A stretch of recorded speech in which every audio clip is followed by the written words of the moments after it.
Halo, aku Isti dari Rumbai Isti. Di sini aku akan menjelaskan cara penggunaan template anggaran keuangan ini.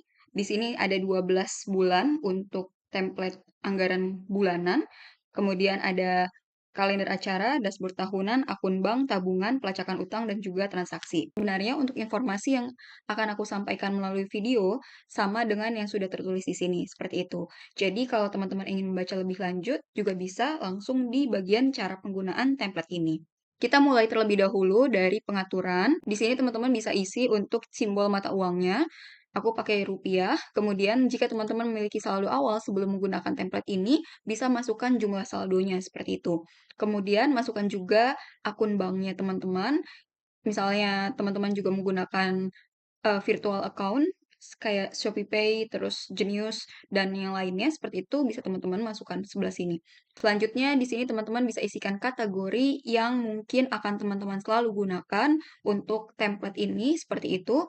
Teman-teman bisa mengisi 30 kategori untuk pemasukan, pengeluaran, dan juga tagihan, kemudian 20 kategori untuk tabungan, investasi, dan juga utang. Seperti itu. Sekarang kita lanjut terlebih dahulu di bagian tab bulanannya. Nah, di sini ada tahun dan juga bulan. Teman-teman tidak perlu mengganti bulannya karena sudah ada 12 tab bulan dari Januari sampai Desember. Yang perlu diperhatikan adalah tahunnya terlebih dahulu seperti itu. Jika teman-teman mendapatkan template ini di tahun yang lain atau saat teman-teman mendapatkan template ini ternyata bukan tahun berjalan, bisa diganti aja gitu. Terus untuk yang berwarna biru atau yang berwarna pink, area berwarna itu tidak perlu teman-teman isi karena akan terisi secara otomatis. Jadi, fokus kita adalah mengisi pada bagian rencana, kemudian bagian jatuh tempo untuk tagihan dan juga utang. Nah, untuk aktualnya ini, dia akan terisi setelah kita mengisi pada tab transaksi. Teman-teman juga bisa mengisi catatan pada area ini, dan di sini terdapat informasi 20 kategori pengeluaran terbesar. Sekarang kita ada di daftar transaksi, di mana kita bisa mengisi pemasukan dan juga pengeluaran kita. Caranya adalah pilih terlebih dahulu jenis transaksinya, lalu pilih kategorinya. Misalnya untuk pemasukan ada beberapa kategori di sini. Selanjutnya masukkan jumlahnya, lalu pilih akunnya, dan juga tanggal. Sangat disarankan sekali untuk mengisi tanggal, bulan, dan tahun yang benar, karena semua yang ada di sini mempengaruhi hitungan yang ada di tab anggaran bulanan dan juga dashboard tahunan, begitu. Sekarang kita berada di akun bank. Nah, di sini ada catatannya. Tab akun ini hanya mencatat pemasukan sebagai uang masuk, sedangkan pengeluaran, tagihan, utang, tabungan, dan investasi sebagai uang keluar. Sehingga uang tabungan tidak terbaca di sini. Kamu bisa melakukan update di kolom saldo di rekening secara berkala agar jumlah saldo seimbang antara di rekening dengan di spreadsheet. Nah, teman-teman isi saldo awalnya. Kalau teman-teman sudah punya saldo awal di rekening teman-teman sebelum teman-teman menggunakan template ini seperti itu. Lalu, jika teman-teman melakukan update untuk saldo rekening, kita melakukan pengecekan secara berkala. Misalnya teman-teman menggunakan template ini setelah 2 bulan teman-teman melakukan pengecekan pada saldo rekening, teman-teman bisa masukkan di sini. Dan ditulis juga untuk terakhir kali diperiksanya kapan. Lanjut, ini adalah untuk pelacakan tabungan. Nah, ada total target tabungan dan juga target tabungan tersisa dan juga progresnya. Pertama-tama, teman-teman masukkan tanggal memulai, lalu targetnya kapan, jumlahnya berapa, jumlah awalnya jika teman-teman ada sebelum menggunakan template ini bisa dimasukkan, seperti itu. Kemudian, target bulanannya ini terhitung secara otomatis, begitu.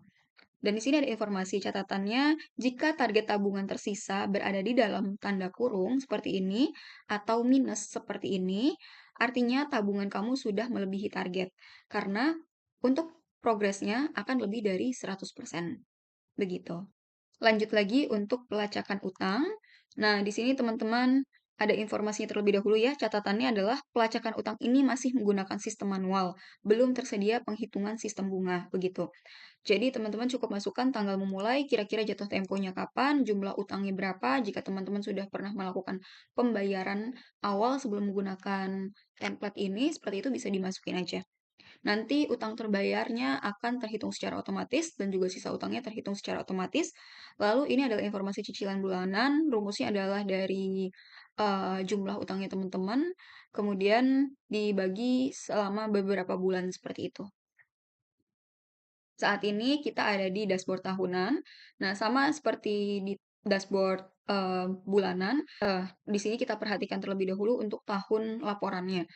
Ini adalah tahun laporan 2024. Jika aku ganti jadi 2025, maka datanya akan kosong. Kenapa? Karena pada tab transaksi ini memang belum pernah dimasukkan data tahun 2025. Apabila teman-teman menggunakan template anggaran ini pada pertengahan tahun atau bulan tertentu, tidak Januari, teman-teman bisa ganti saja awal memulainya. Misalnya dari bulan Maret, ini Maret 2024 berarti sampai Februari 2025. Nah, untuk Januari dan Februarinya kosong, kenapa? Karena tidak ada detail ringkasan catatan transaksi seperti itu selama bulan Januari dan Februari 2025. Jadi datanya masih kosong.